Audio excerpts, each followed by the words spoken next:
Os 7 pecados capitais. Eles existem em cada um de nós e alguns dizem que são parte de nossas almas. Esses pecados são fatais, eles têm um efeito gravemente destruidor na vida espiritual de uma pessoa. Luxúria, inveja, gula, preguiça, avareza, ira e soberba. De acordo com a teologia cristã, pecar é simplesmente pensar nesses pecados capitais. A Bíblia diz que o resultado do pecado é a morte. Cada um desses pecados tem uma história secreta revelando como eles se tornaram capitais. Os 7 pecados capitais tiveram um enorme impacto na história, na sociedade e em nossas almas. Você não pode transgredir a lei moral de Deus sem que alguém pague um preço terrível por isso. E o pecado que põe um preço em tudo é a avareza.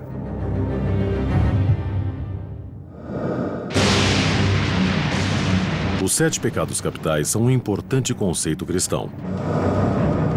Contudo, eles não aparecem de fato na Bíblia Sagrada. Eles apareceram primeiro no deserto do Egito, mais de 300 anos depois do Novo Testamento ser escrito. Por volta de 375 d.C., um monge chamado Evagrius Ponticus fez um retiro em um mosteiro cristão. Lá, ele começou a catalogar as tentações da alma humana, criando uma lista das mais perigosas. Evagrius acreditava que podia resumir a lista a 8 terríveis tentações. E a avareza era uma das mais capitais. Evagrius escreveu que a avareza provinha da fome que apareceria em breve, das doenças que nos visitariam, do apuro da pobreza.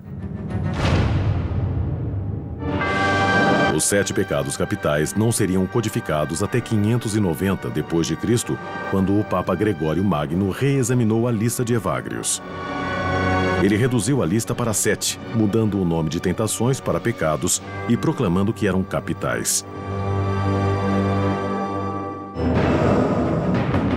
Para o Papa Gregório, o homem avarento era um assassino.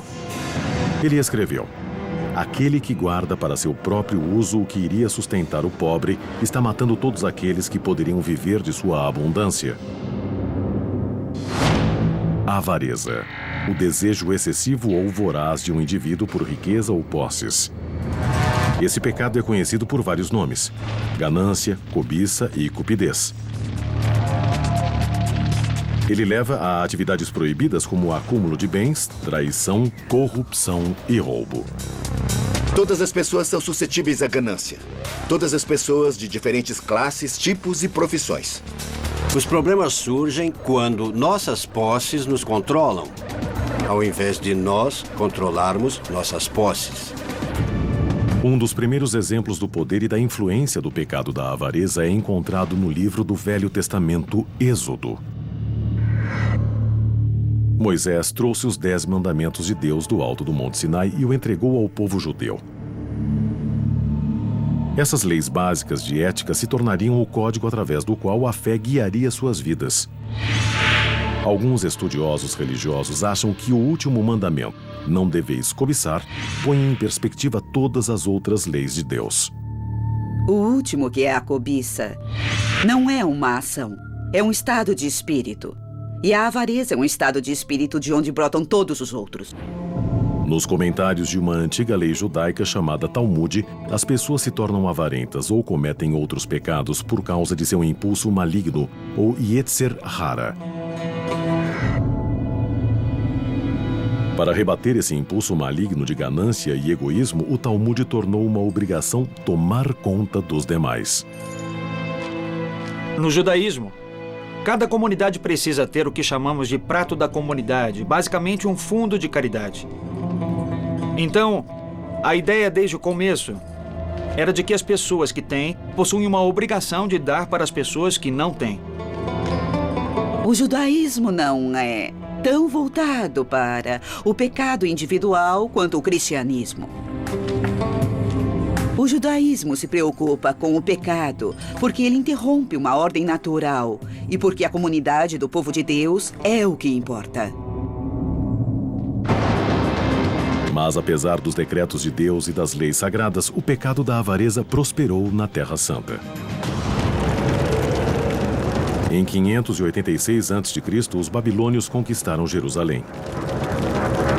No livro de Jeremias, o profeta interpreta isso como castigo de Deus para uma nação dominada pela avareza.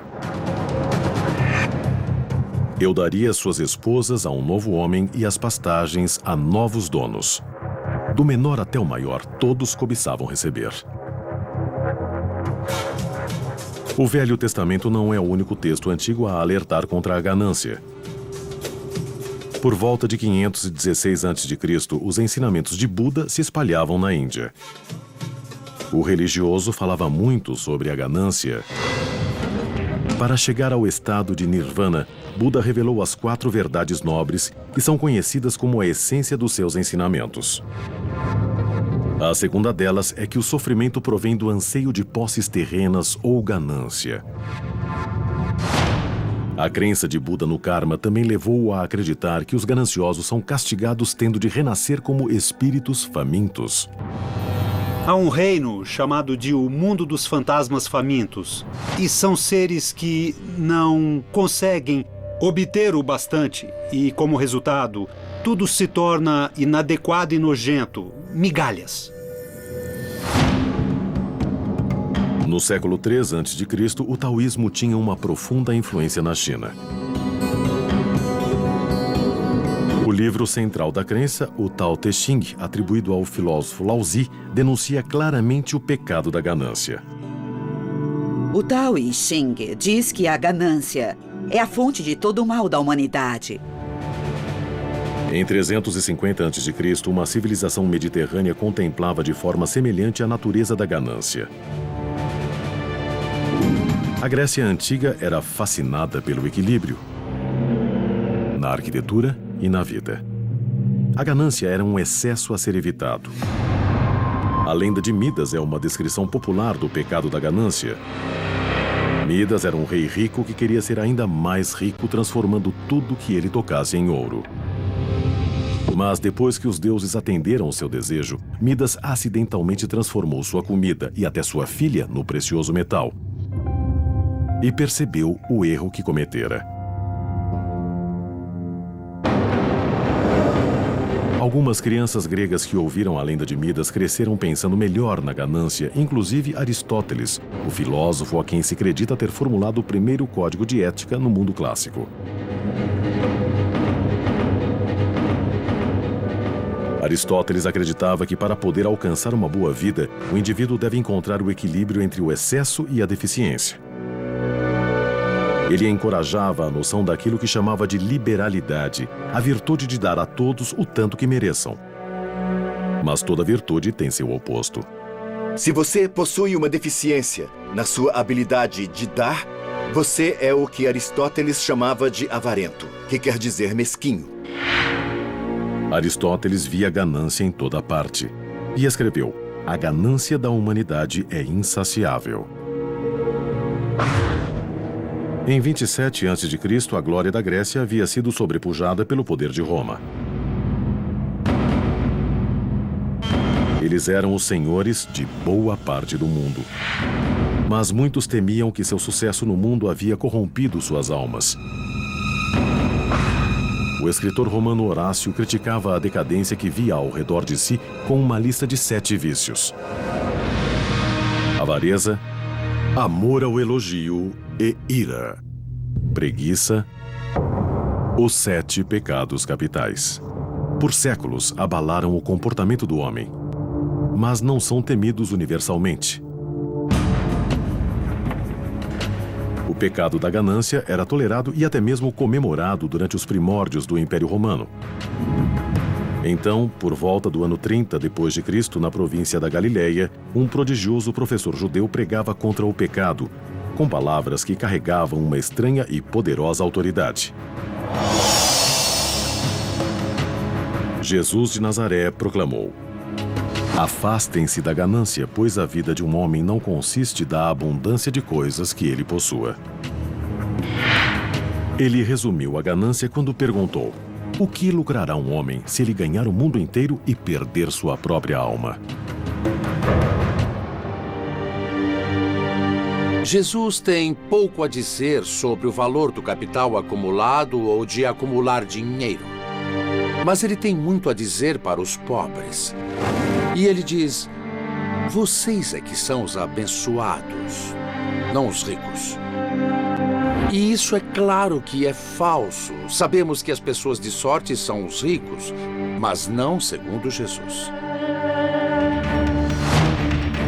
Tenho certeza que há motivos culturais para o cristianismo ter essa fascinação desproporcional com a ganância. E um deles, eu acho, é o fato de que o dinheiro e o mercado surgiram na mesma época. O grande porto do Império Romano de Ostia permitia controlar muito do crescimento explosivo do comércio internacional durante esse período. Carregamentos de comida, vinho, sal, escravos e mais escoava das províncias romanas. Parecia que quanto mais os romanos tinham, mais gananciosos se tornavam. O resultado foram os impostos. Os romanos tinham um jeito interessante de fazer as coisas. Primeiro eles invadiam você e depois te cobravam pela invasão. Eles nunca recolhiam os impostos pessoalmente. Ou haveria uma revolta.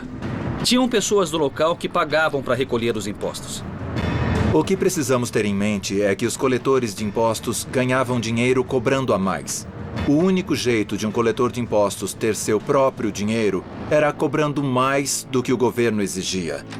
Então, os coletores de impostos sempre cobravam mais das pessoas e acabavam acumulando fortunas, se aproveitando dos fracos, tirando dos pobres.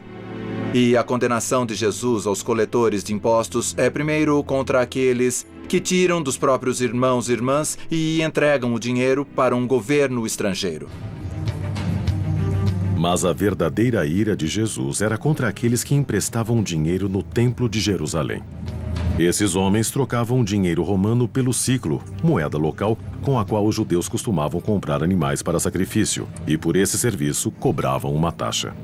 No fundo, eram o mesmo que cambistas num jogo esportivo ou em um show, que cobravam muito mais do que seria cobrado se você, digamos, comprasse o mesmo animal em outro lugar e o trouxesse ao templo. Eles lucravam com isso. Jesus disse que estavam se tornando ladrões. Não faziam apenas negócios, mas negócios sujos. O pecado da ganância teria seu papel no destino de Jesus. Quando ele foi traído e entregue às autoridades por seu seguidor, Judas, foi uma transação financeira. 30 peças de prata não era muito dinheiro.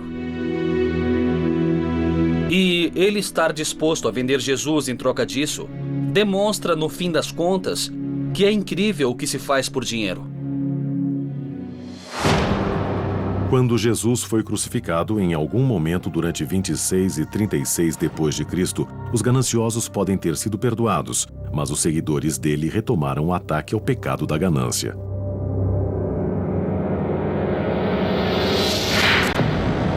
Jesus disse muitas vezes que o dinheiro era a raiz de toda maldade. Mas a frase vem da primeira carta a Timóteo, atribuída ao apóstolo Paulo. A famosa frase grega foi mal traduzida algumas vezes. O que Paulo realmente disse é que o amor ao dinheiro é a raiz de todo mal. Não há nada de errado em ter dinheiro. É o amor excessivo por dinheiro que é a raiz de todo o mal. A ganância nos afasta dos demais seres humanos. A máxima de Paulo foi traduzida para o latim radix omnium malorum avaritia, que na nossa língua quer dizer: a raiz de todo mal é a avareza. Em algum momento, por volta do final do quarto século, começaram a escrever isso em forma de cruz.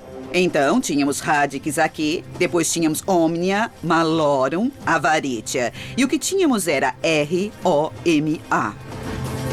E era o jeito deles de fazer uma crítica à política. Víamos isso nos muros como uma pichação. O nome latino para Roma tornou-se uma crítica secreta dos cristãos contra o império, que acreditavam ter sido corrompido pelo pecado da ganância. Alguns cristãos acharam refúgio da corrupção do mundo romano em mosteiros retirados. Um monge, Evagrius Ponticus, criaria a primeira lista cristã dos pecados capitais. Sua relação dos 8 pensamentos malignos. Evagrius achava que o pecado da ganância era especialmente perigoso, porque mostrava um temor do futuro. Ele notou que muitos monges fizeram voto de pobreza. E havia uma tentação para guardar um pouco de dinheiro, porque você precisa de uma reserva para se garantir na velhice. Mas o problema da ganância é esse acúmulo de ter sempre mais. E mais nunca é suficiente. De quanto você precisa quando quer mais. Frequentemente, as posses são uma maneira de nos proteger contra as incertezas. Mas no final, estamos destinados a uma existência que fica além dessa vida. Além de tudo contra o qual tentamos nos proteger. Então, existe o perigo de investir energia demais ou poder demais para o dinheiro.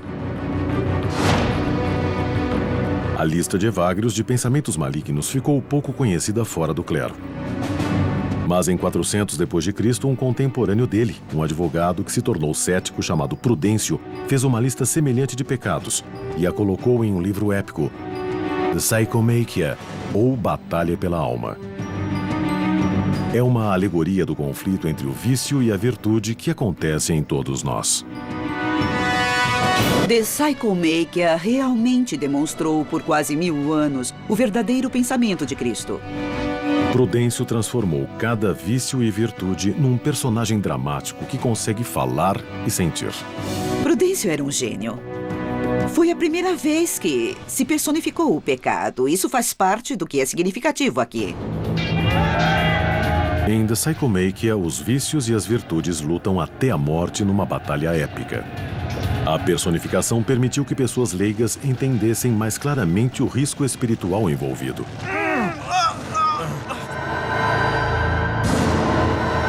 Vários vícios são derrotados e abandonam a batalha, largando suas armas, joias e ouro. Os mortos e feridos são abandonados e seu sangue e sua carne em chamas tomam conta do solo. É nesse ponto que o pecado da ganância, personificado por uma mulher desfigurada, aparece. Então entra esse personagem sorrateiro. E ela tem, segundo Prudêncio, mãos iguais a garras. E ela começa a fuçar sob os corpos e debaixo de todos os feridos. E ela colhe todo o fruto da batalha. Prudêncio escreve: de todos os vícios, não há nenhum mais assustador. Com os braços repletos dos espólios da guerra, a ganância avista um grupo de padres no campo de batalha vindo ajudar as virtudes. Ela tenta convencê-los a abandonar seus votos de pobreza, mas os padres resistem.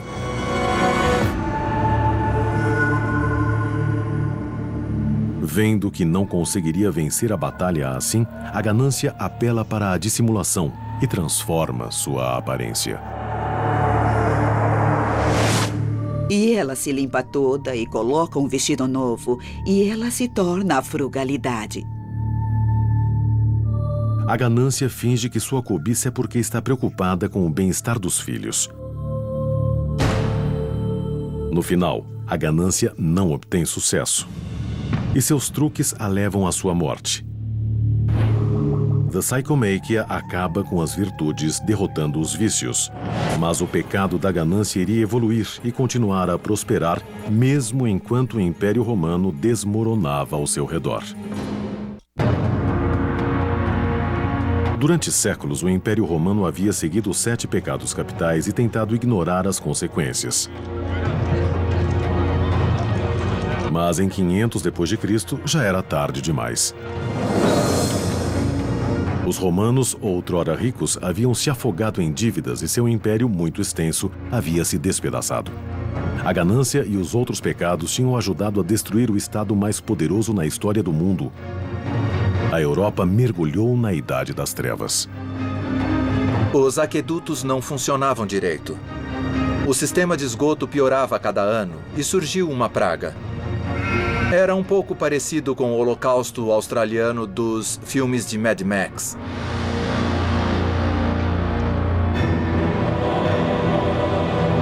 Em 590 d.C., só a autoridade da Igreja mantinha a sociedade ocidental em ordem.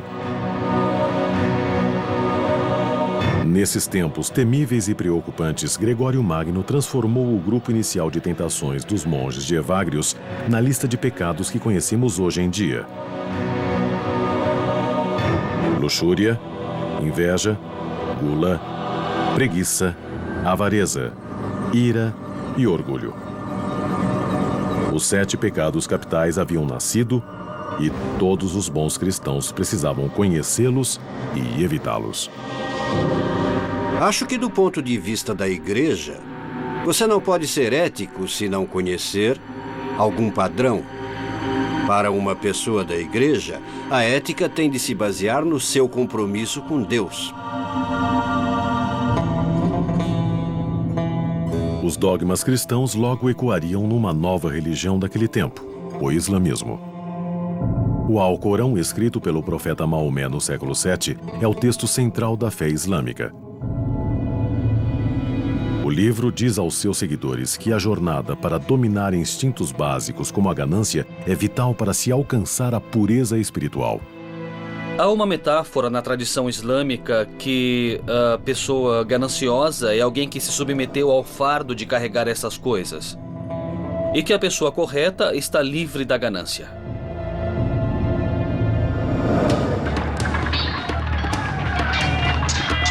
Os muçulmanos e cristãos lutaram entre si durante a Idade Média, principalmente pelo controle do Oriente Médio. As cruzadas foram promovidas com palavras sagradas, mas a ganância também carregava a cruz. Em tempos em que a riqueza significava possuir terras, conquistar a Terra Santa era uma chance de se tornar rico. Talvez o mais conhecido dos cruzados, o rei inglês Ricardo Coração de Leão, encontrou sua morte pelo pecado da ganância. Em 1199, Ricardo atacou um castelo na França em busca de tesouros. Ricardo mandou seu exército para apreender o ouro, e durante o cerco, Ricardo foi atingido por uma flecha no pescoço. Ele morreu de gangrena, mas a causa foi o pecado da ganância. Os castigos para o pecado da ganância são muitos. Em 1306, os ingleses atacaram os rebeldes escoceses no castelo de Kildrummy. Eles subornaram um ferreiro escocês traiçoeiro chamado Osborne.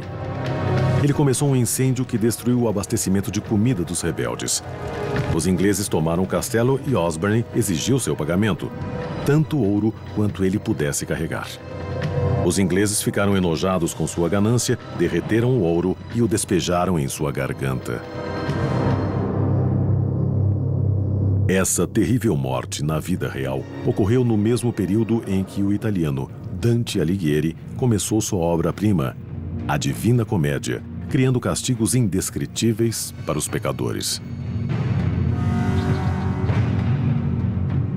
Nossa noção do inferno não vem essencialmente das escrituras, é de Dante. A história começa com uma visão, quando Dante encontra o escritor romano falecido Virgílio, que o guia para as profundezas do inferno.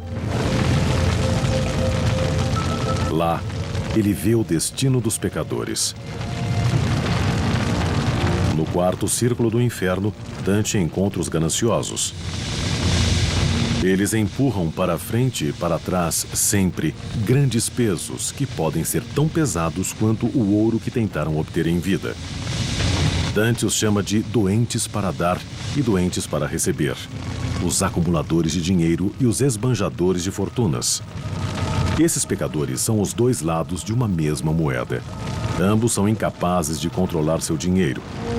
E então, Dante e Virgílio descem mais fundo no inferno para o oitavo círculo. Aqui, ele encontra os padres pecadores que cometeram o pecado da ganância vendendo indulgências. Indulgências eram basicamente cartas de perdão do Papa.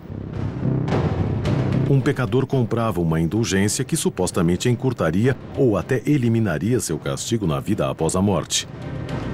A prática indicava que a ganância agora era uma parte aceitável do exercício da igreja. Dante pune os padres que lucravam com a venda da salvação, enfiando-os de cabeça para baixo no inferno, seus pés incendiados, o inverso do ritual de batismo. Dante e Virgílio seguem para o purgatório, um local de tormento para aqueles cujos pecados podem ser perdoados. Na doutrina católica, o purgatório é um lugar onde os pecados são purificados. Os pecadores devem sofrer, mas eventualmente serão recompensados depois de seu castigo com a promessa do paraíso. Quando Dante chega ao purgatório, a primeira coisa que ele vê são aqueles que têm permissão para estar no purgatório por causa do pecado da ganância. São aqueles com o rosto contra o chão, repetindo o verso de um salmo, o Salmo 119. Minha alma está apegada ao pó. Eles estão com o rosto voltado para a terra. Não podem se virar e olhar para o monte do purgatório, para onde fica o céu, para ver Deus. Portanto, esse é o maior comentário que Dante faz do que vem a ser o pecado da avareza. O inferno de Dante ajudou a moldar comportamentos sobre o pecado e a ganância nos 500 anos que se seguiram. Mas não foi o bastante para purificar a ganância da igreja, principalmente uma forma de ganância chamada simônia. A simônia era a aceitação de pagamento por serviços eclesiásticos, como a confissão. Por muitos motivos, essa é a pior forma de ganância. Quando a religião estabelecida, quando a instituição em si mesma começa a agir com ganância, não há maneira de se redimir. A crença que se desenvolveu na Idade Média é de que o motivo pelo qual alguns religiosos cometiam os 7 pecados capitais era porque estavam possuídos por demônios. A ganância estava se tornando tão difundida que tinha seu próprio demônio. O nome dele era Memon. Os cristãos conheciam esse nome do Sermão da Montanha, quando Jesus alertou: vocês não podem servir a 2 senhores, Memon e Deus. Escolham um ou outro. Durante a vida de Jesus, Memon era um nome aramaico que significava riquezas ou propriedade.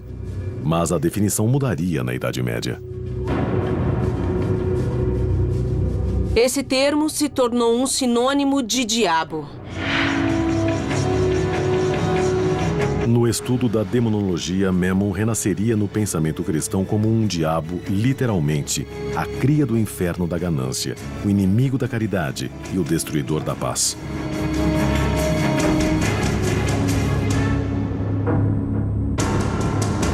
Mas conforme a Idade Média foi dando espaço para a Renascença, parecia que o pecado da ganância estava por toda parte.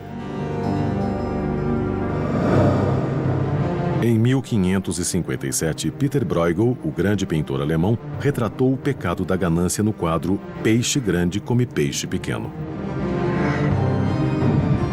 O que temos é uma declaração simples de é claro que é assim que as coisas são. Os peixes pequenos estão lá para serem comidos e os peixes grandes podem comê-los. É assim que o sistema funciona.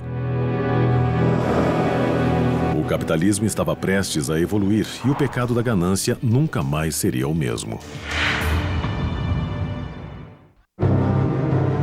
Os 7 pecados capitais foram originariamente catalogados pela Igreja Católica como método para produzir um comportamento mais respeitoso dos devotos.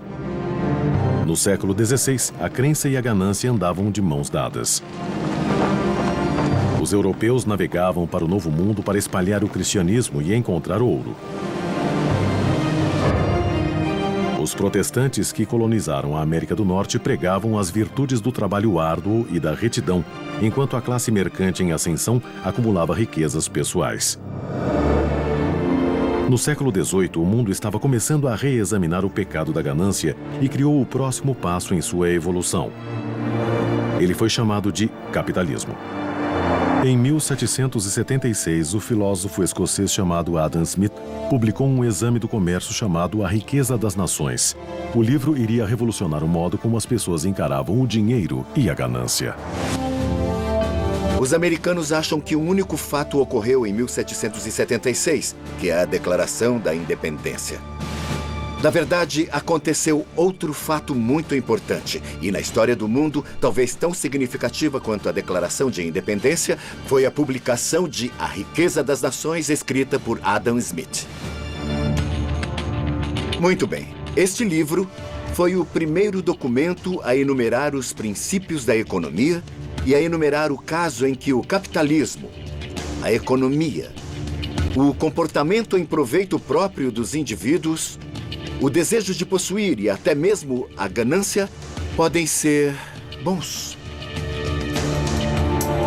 Smith, conhecido como o pai da economia moderna, originariamente escreveu sobre a ganância em seu trabalho de 1759, A Teoria dos Sentimentos Morais. Ele escreveu, na época, sobre os aparentes benefícios para a sociedade atuar em interesse próprio, concebendo um mundo onde a economia seria guiada por uma mão invisível. A mão invisível é o interesse próprio.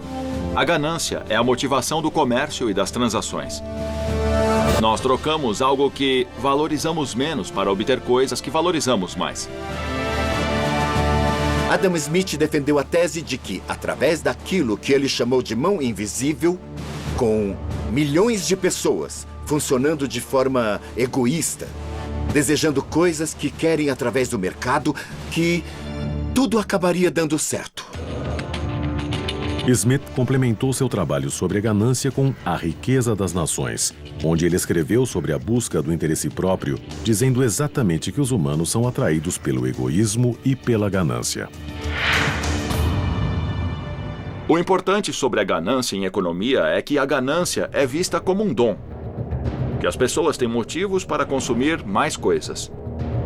E o argumento da economia é que você pode cultivar a ganância em nome do bem social através dos mercados livres e competitivos. Porém, uma vertente repulsiva do sistema de mercado e o pecado da ganância evoluíram ao mesmo tempo: o tráfico de escravos. Já foi estimado que na longa viagem da África até o Novo Mundo, de 10 a 20% de escravos negros e da tripulação branca morriam. Mas esse era o preço de fazer negócios.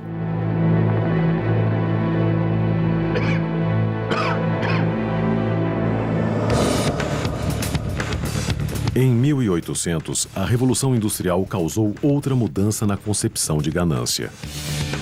A escravidão agrícola fora extinta pela Guerra Civil Americana, mas uma nova classe de pobres explorados se encontrava trabalhando em péssimas condições nas cidades com fábricas. No final do século XIX, os Estados Unidos emergiram como a nação mais próspera no planeta. Também fez surgir um ganancioso grupo de investidores que ficaram conhecidos como os Barões da Borracha.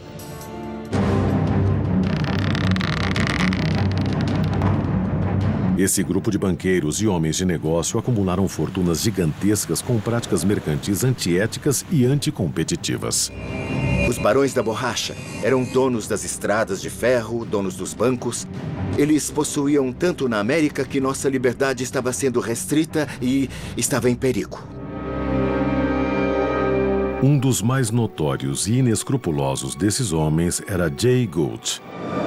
Esse financista nova-iorquino e dono de estrada de ferro sucumbiu ao pecado da ganância em 1869, quando inventou um plano brilhante para manipular o mercado de commodities.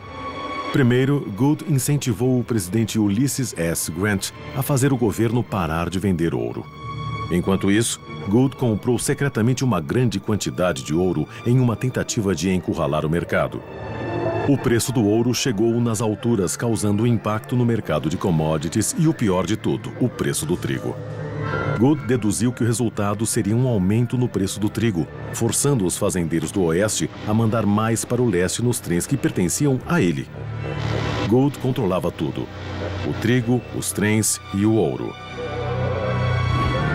Infelizmente para Gould, o presidente Grant percebeu o esquema e instruiu o governo a vender imediatamente $4 milhões em ouro, matando efetivamente os preços inflacionados. O plano de Gould foi por água abaixo. O relacionamento de Gould com o infame e ganancioso político Ball Street permitiu que ele escapasse da prisão. O pecado da ganância não parece ter afetado Gould nessa vida. Quando ele morreu, estimava-se que sua fortuna era de 72 milhões de dólares. Isso é mais que 1,6 bilhão em valores atuais. O capitalismo sempre carregou em si as sementes do excesso. E ele necessita que as pessoas sejam, de certa forma, ambiciosas, egoístas e, sim, gananciosas. Mas a era abastada dos barões da borracha não sobreviveria. O presidente Theodore Roosevelt, junto com a Suprema Corte, impuseram leis de antitruste que atacavam os homens que ele denominava de malfeitores do bem comum. Queremos um sistema capitalista, mas não queremos que fique tão concentrado nas mãos de poucos. E então, por exemplo, nas primeiras décadas do século XX, tivemos uma era progressista. Tivemos leis de antitruste que interromperam as grandes concentrações de fortunas, como as companhias petrolíferas e as estradas de ferro. Em 1911, a Suprema Corte ordenou ao milionário John D. Rockefeller que dividisse sua companhia petrolífera Standard, um monopólio que controlava 70% das refinarias americanas. A Standard se tornou 34 companhias separadas. As ações das novas companhias subiram depressa e, como Rockefeller tinha ações de todas elas, sua fortuna pessoal triplicou. Rockefeller se tornou o homem mais rico do mundo.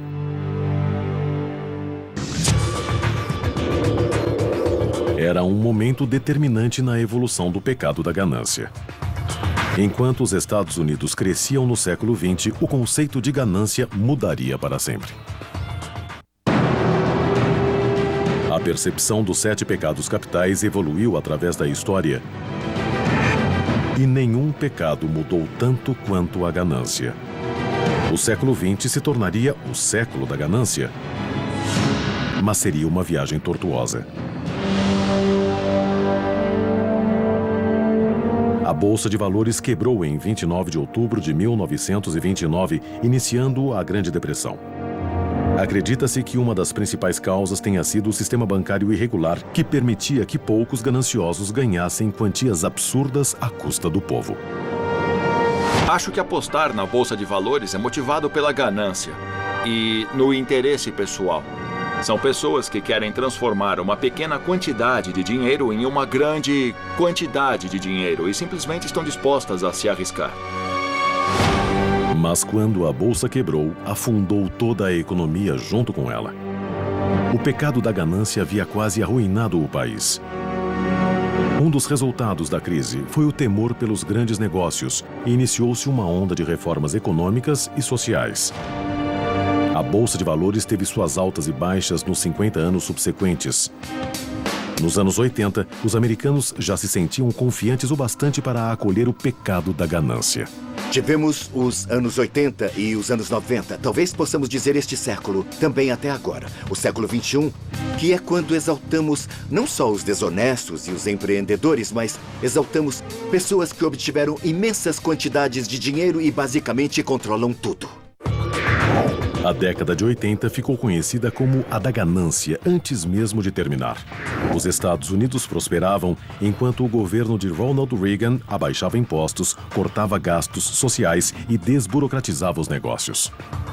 A ganância pode destruir a política. Os ricos, as corporações ricas conseguem benefícios para si mesmas, subsídios, ganhos corporativos, isenção de impostos. O filme de 1987, Wall Street, ilustrou bem isso quando o personagem principal, Gordon Gekko, interpretado por Michael Douglas, anuncia que a ganância é boa e os americanos parecem concordar. Atualmente, 50% dos americanos possuem ações. Nós iremos ficar ricos um dia desses e, portanto, temos de investir em ações. Mas milhões de pessoas estão tentando lucrar no mercado ao mesmo tempo. Eles não conseguem, porque eles são o mercado. As escrituras dizem que a ganância é pecaminosa. Mas alguns cientistas afirmam que a ganância é natural. Não é uma tentação do diabo, mas resultado da nossa própria neurologia. Cada ação que praticamos se baseia na descarga de neurônios em nosso cérebro. Ressonâncias magnéticas e tecnologia sofisticada revelam exatamente o que acontece quando o cérebro humano se torna ganancioso. Deixe-me definir isso como querer muita coisa.